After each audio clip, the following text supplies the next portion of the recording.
Welcome to This Explainer. If you're looking to build an absolutely elite, highly competitive healthcare tech portfolio, well, you've landed in exactly the right place. Today, we're exploring the totally fascinating intersection of medicine and machine learning.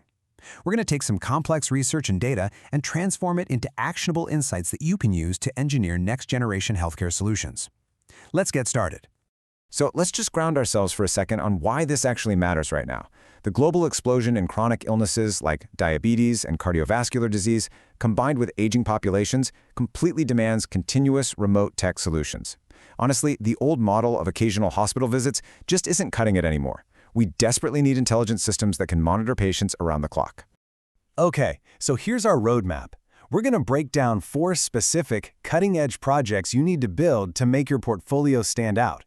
Wearable adaptive filtering, AI ECG classification, EEG brain-computer interfaces, and predictive ML modeling. Starting off with Project 1, Adaptive Filtering for IoT Wearables. Okay, let's dive into this. Any truly effective healthcare system has to start right at the hardware level, right? It's all about cleaning up incredibly messy data. And adaptive signal processing, or ASP, is literally the bedrock of this. I mean, think about it. Trying to isolate a tiny, pure heartbeat signal from a patient who's walking around. It's kind of like trying to listen to a whisper at a rock concert. When someone wears a continuous monitor, the sensor picks up a massive amount of background noise and motion artifacts. ASP algorithms solve this by continuously refining filter coefficients through error feedback.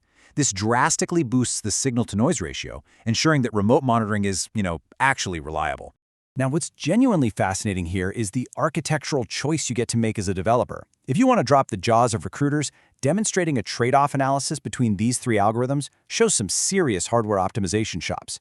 First, you've got the LMS, or least mean square filter. This one is fantastic for saving energy on everyday resource-constrained wearables. Then there's the RLS, the recursively square. Now, this one eats up more processing power, sure, but it gives you much faster convergence and really high precision.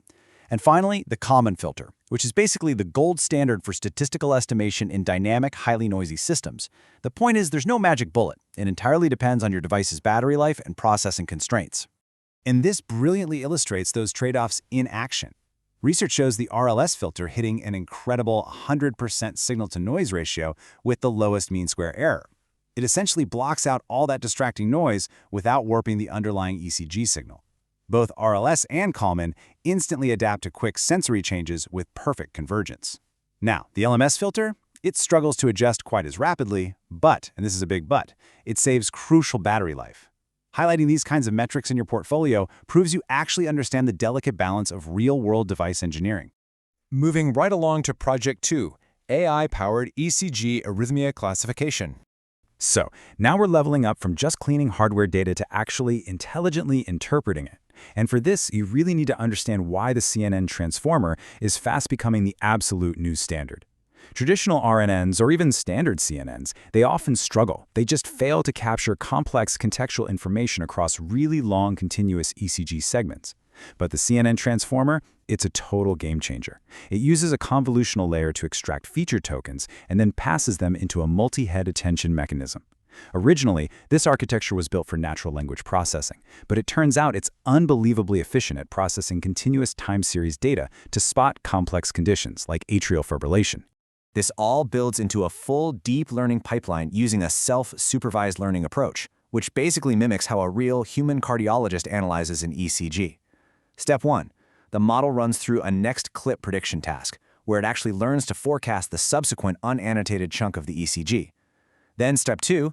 The encoder is pre-trained to naturally capture key features and cross-heartbeat rhythm context. And finally, Step 3, the model gets fine-tuned specifically for the downstream task of classifying abnormal heartbeats. Actually building this out for your portfolio, it shows recruiters a highly sophisticated, totally state-of-the-art approach to AI. All right, let's look at Project 3, Decoding Brain-Computer Interfaces. This is where we push the absolute boundaries of human-machine interaction.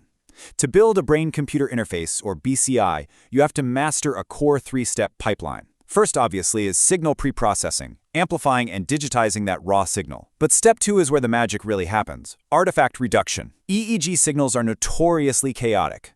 Literally just blinking your eyes or even your own heartbeat can completely drown out delicate brainwaves. So you have to use heavy mathematical tools like independent component analysis, or ICA, to do blind source separation.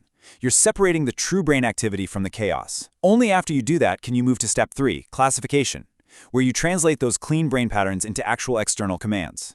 And once that data is pristine, you've got to extract features to figure out what the user is actually trying to communicate. As a developer, you have a few really powerful domains to play with here. You can look at the time domain for voltage amplitudes. You can tap into the frequency domain to analyze specific rhythms, like mu or beta waves, which is great for things like decoding emotions. You could use time-frequency domains for detailed discrete wavelet analysis. Or you can use spatial features, like common spatial patterns, which are incredibly effective for motor imagery. That's basically detecting when a user is just vividly imagining a physical movement in their mind.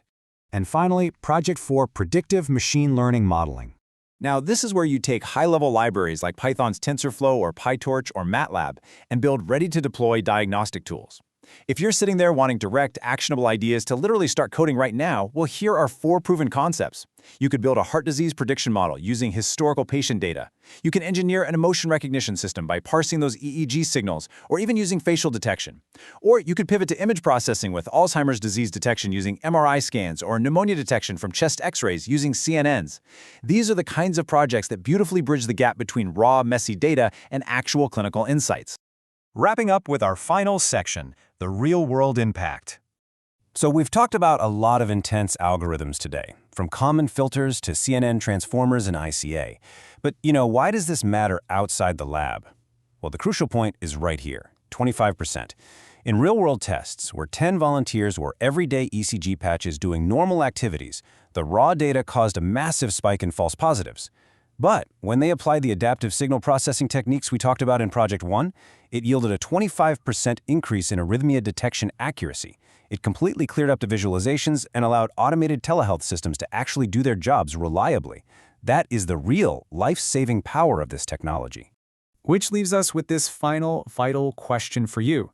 With global healthcare systems under immense, unprecedented pressure, how will you use these 4 biomedical signal processing techniques to engineer the future of continuous care? The tools are out there, the data is waiting, and honestly, the need has never been greater. It's time to start building that portfolio. Thanks for hanging out with me for this explainer, and I will catch you next time.